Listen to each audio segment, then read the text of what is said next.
according to the related stories about EU plans to open a representative office in Burma, we have on the line with us His Excellency David Lipman, who is the head of the delegation of the European Union to Thailand.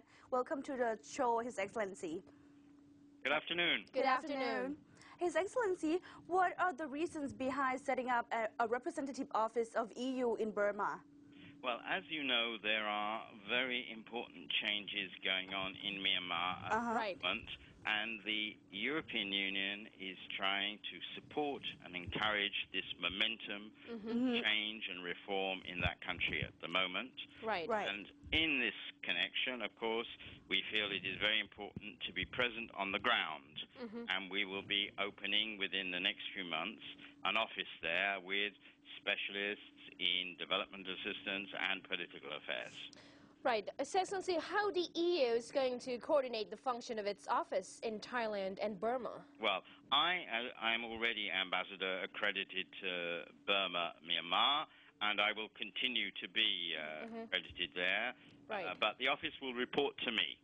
The office will be physically in Yangon, but they will report to me, and I will continue to visit very regularly Myanmar, which I already do at least every week or two. I shall be there.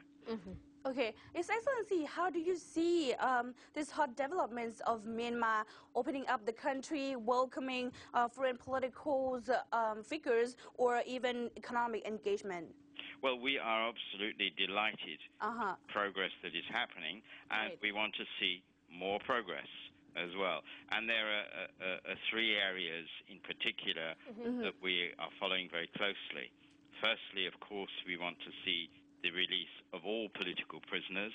We were very happy that there have already been 250 released quite recently, but there are at least another 600 or so that are still in prison, and we would like to see them released as soon as possible. Secondly, we are delighted as well that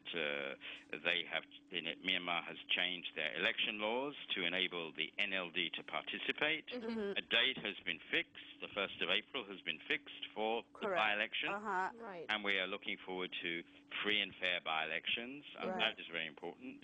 And finally, we are very encouraged by the negotiations that are going on at the moment between the government and the ethnic groups.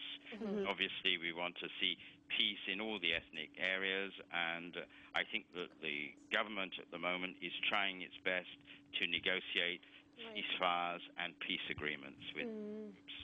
So those are the three issues that we are following in particular. Right. So when is the office going to commence? I mean, how about the size of the staffing?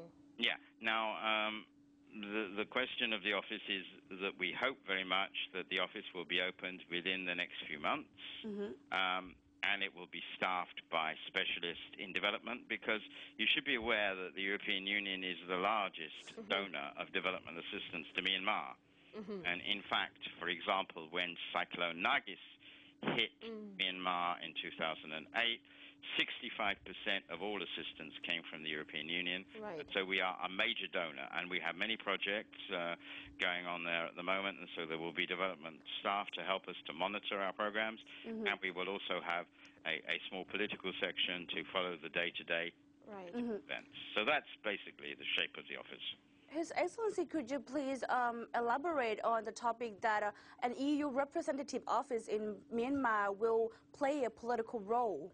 Well, when you say political role, any representation will be reporting on the political scene.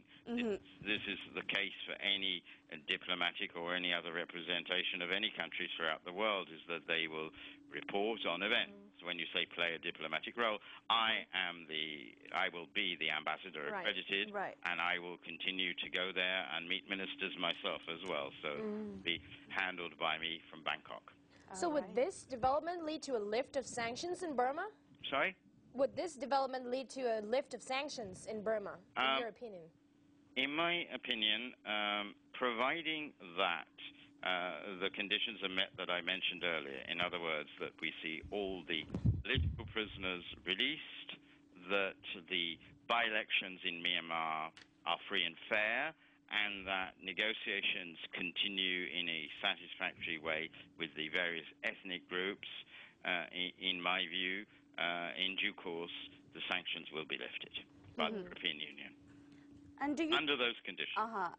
Right. And do you think that more European companies will be interested in investing in Myanmar? And how do you plan to assist them? Well, absolutely. In the event that the sanctions are lifted, we, European Union, will certainly encourage trade and investment in Myanmar, and Myanmar will be treated as a normal country. So the answer to your question is yes, of course, we will see European investment there.